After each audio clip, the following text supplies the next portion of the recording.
Hi guys, today's July 10th, 2022. I'm making this video because I've been kind of feeling called really to speak out about this. It's not really, it's something I definitely don't mind talking to people on like a one-on-one, person-to-person basis where I can kind of gauge what people are feeling or what their energy is like. It's a lot easier, but I really feel called to make this video because I'm really seeing a lot more people struggling lately with dark night of the soul, deep states of depression, feeling so alone and silent and just depressed, for lack of a better word. Also, I've personally experienced extreme states of anxiety, panic attacks for like no reason, just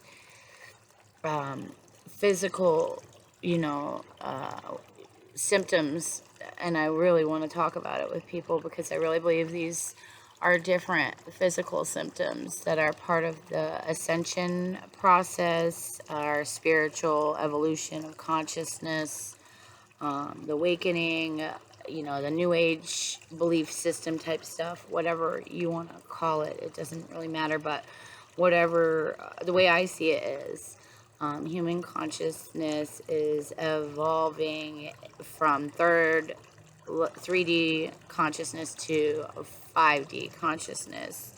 And the reason everybody wants to know right away why we're skipping 4D is not that we're skipping 4D. 4D is the astral plane, and we already kind of, some people sort of live partially, especially like psychics and mediums and people like that, they're kind of in and out of 3 and 4D or living in both simultaneously. I mean, we all are to some degree, but we're trying to shift all of humanity from third dimension to fifth dimension. Okay, so just this is the way the best and easiest way, most generic explanation that I can give for what I'm assuming is like a mass audience. Not that I think a lot of people are going to watch it, but specifically the depression is what I want to talk about.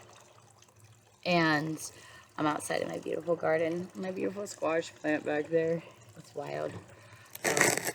Gardening, but I'm still fighting with the poison, as you can see.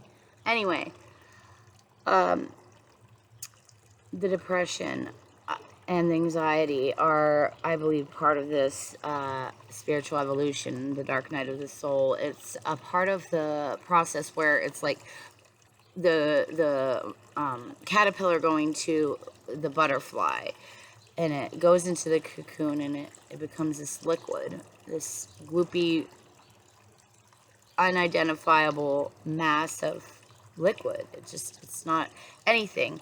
And that is that state of depression, that dark night of the soul, that where it goes, it seems like it's not anything. It looks so dark and so dreary, like you feel a big part of it is it's shifting your identity. So some part of the veil has been lifted. Your third eye has open to some degree, and you've seen something. You've got that bird's eye view, the higher perspective, where you can see yourself from an outside higher perspective. Whatever, frame of reference you're coming from, this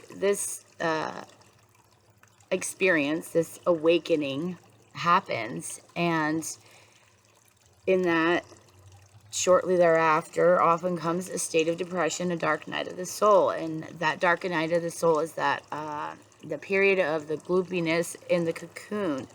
It doesn't look like anything right now. It's dark, it's difficult, it's scary, it's the unknown. It's a big part of it is shifting your identity, and who you were before is not who you're going to be anymore when you come out of it. But you don't know who you are. It's a lot of that sense of the unknown. We are in the age of Aquarius. That's a big thing for Aquarius. The energy is being comfortable with the unknown.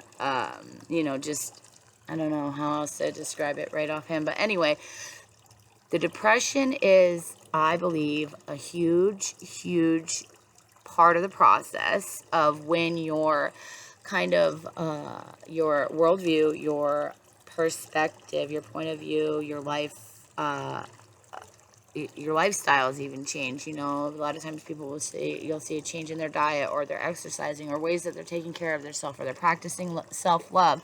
They're quitting their second and third jobs so that they can have time to do things that they're passionate about and they enjoy. And people are growing gardens. I have a cement patio and a 1 foot wide area of soil around my yard where I plant stuff, because I really believe in sustainability.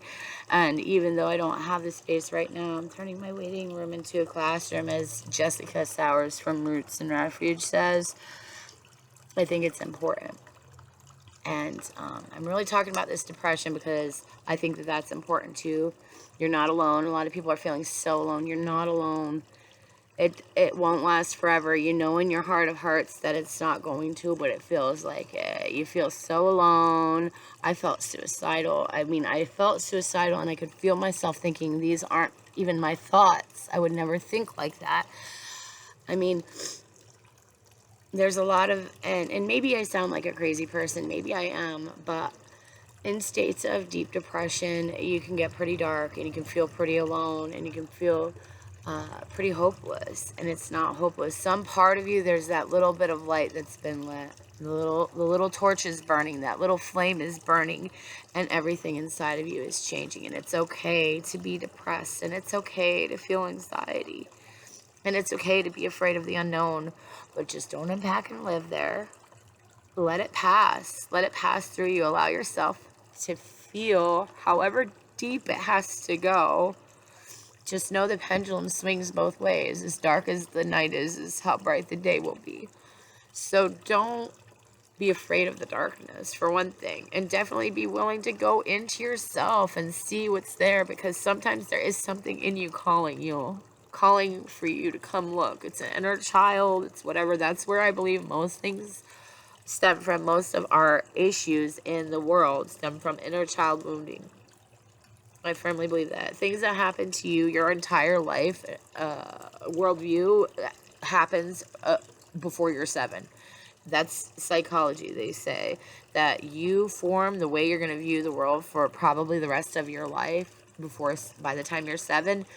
And that it takes so much work to change that. And that's what that is that darkness is going in and changing who you are, changing the identity, like how you, the version of yourself that you are, and how you even see yourself. Like, you say, okay, that is not a kind of person I'm going to be anymore. You just recognize certain things, have awareness about yourself, self-awareness, things like the 4 agreements, not gossiping, not talking, not taking things personally. That is so hard. I fight with that every day myself. I think, things make me feel like I'm like rejected just like anybody else. I feel like, even my own family. Like, I didn't get an invite to my family reunion. It's the same place every year, the same 4th of July weekend, whatever weekend's closest to the 4th of July. It's not complicated, and things like that. You can feel rejection, so don't take things personally. Check out the 4 agreements if you've never heard of it. Check out the 5 love languages if you've never heard of that. And then just know that.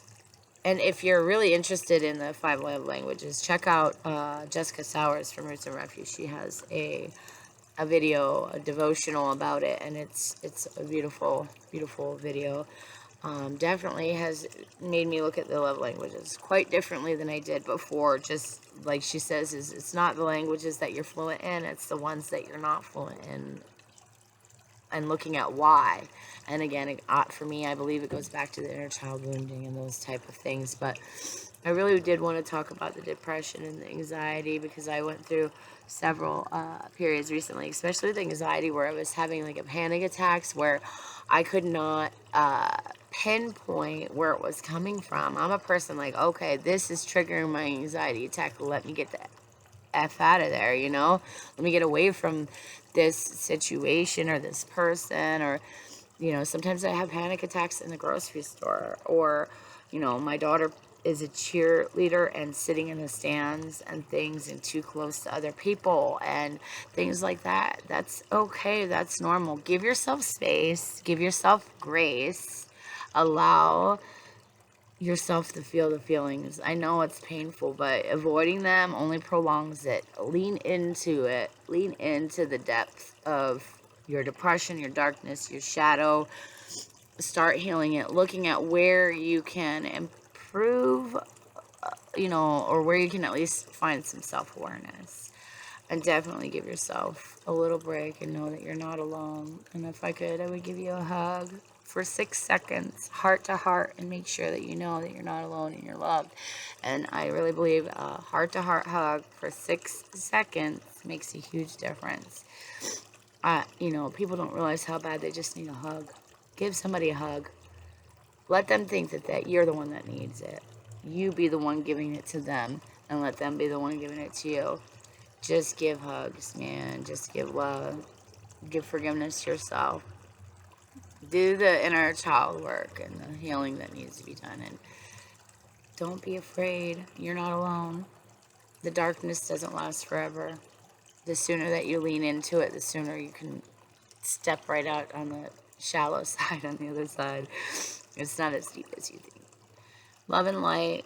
If you have any questions or any advice, send me a message, comment, like, share, subscribe, whatever. Have a blessed day.